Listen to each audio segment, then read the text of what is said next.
Hello guys, isang mapagpalang araw po sa inyong lahat. So for this video, sharing lang ng counting knowledge.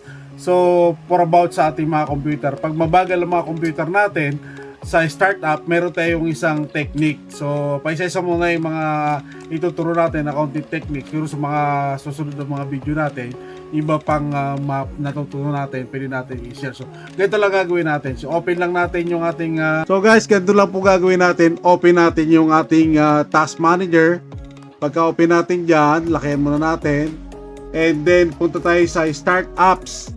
So makikita nyo rito, most of my application, mga software na mga gamit ko, for mga naka-disable, ilan-ilan lang yung naka-enable sa akin. So halimbawa ito, gusto ko i-disable, right click mo lang and then sa left right ng ano mo ng mouse mo, click mo lang disable lang. Disable sa enable lang siya.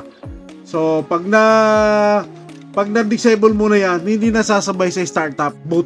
Pagka magbo-boot na yung computer at bubuksan mo na, hindi na sila sasabay. So hindi siya mahihirapan yung computer mo sa pag-o-open dahil hindi masyadong nagbubukas yung ibang application. Kasi pag nagsasabay-sabay yan, lalo sa mga DDR1, DDR2, DDR3, sa mga old model ng mga computer, so medyo mahihirapan kayo, medyo mabagal yung bootable niya, yung pagbubukas ng Windows yung mabagal talaga. So may inip kayo. So ganun lang po. Ang importante diyan yung antivirus nyo, wag natin i-disable.